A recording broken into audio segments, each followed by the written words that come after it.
हाय, क्या हाल है दोस्तों। Welcome back to the channel. आज एक ज़बरदस्त बुक के बारे में बात करेंगे, the psychology of money by Morgan Housel.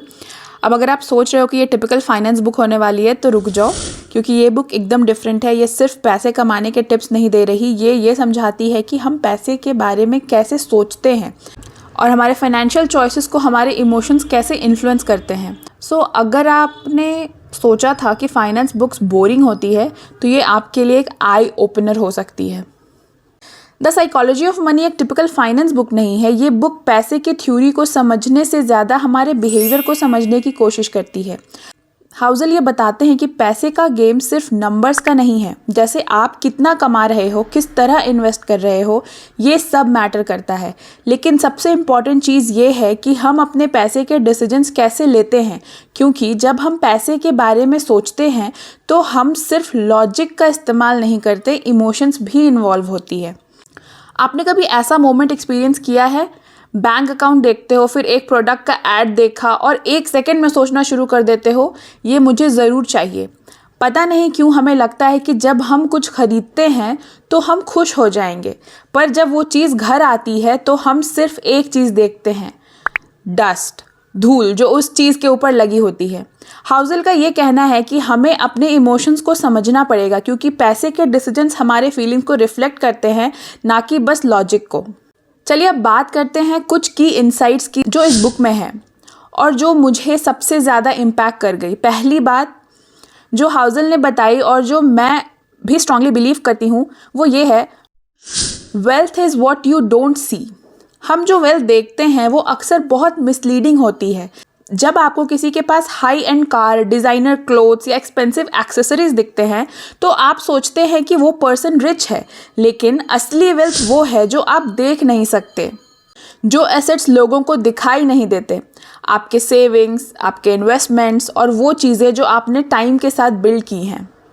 आपके ऑफिस में जो बंदा हर दिन सेम सिंपल शर्ट पहनता है और एक नॉर्मल कार में आता है, वो हो सकता है आप सब में सबसे ज़्यादा वेल्दी इंसान हो। वही जो बंदा हर दूसरे दिन नए फैशन ट्रेंड्स फॉलो करता है और एक्सपेंसिव गैजेट्स लेता है, वो शायद अपने पैसों का प्रॉपर यूज़ नहीं कर रहा। शायद उसके बैंक अकाउंट में 50,000 भी ना हो इमरजेंसी के लिए।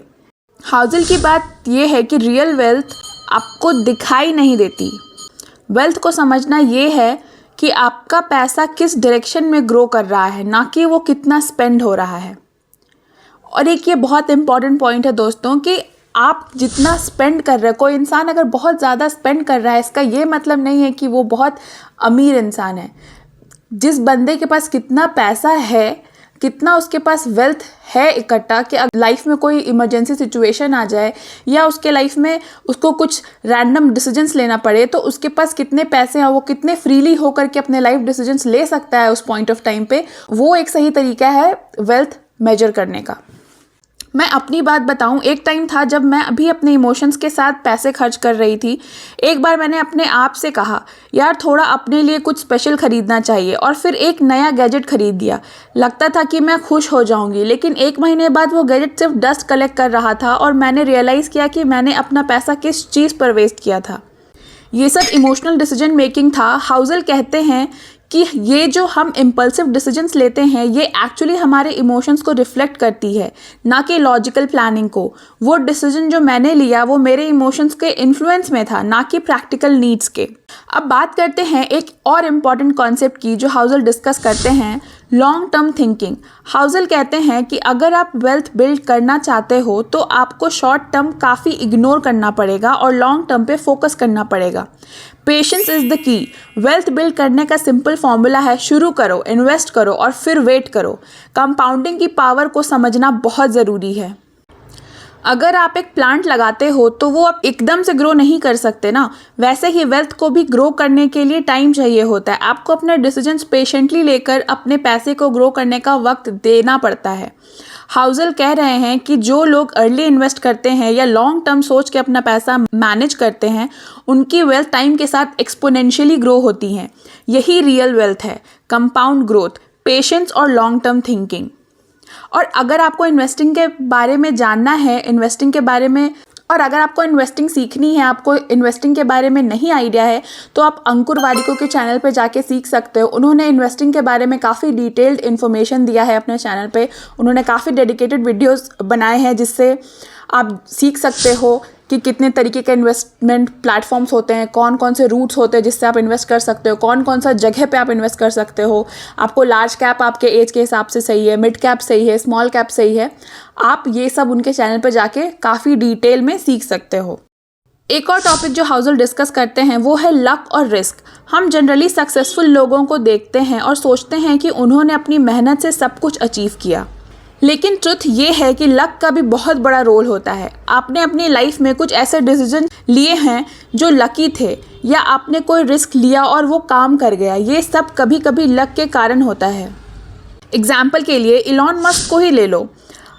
हाँ, वो जीनियस है, लेकिन उनके पास जो लकी अपॉर्चुनिटीज़ थी, टेस्ला की सक्सेस, पेपॉल का अर्ली एग्जिट, ये सब लकी टाइमिंग का पार्ट था।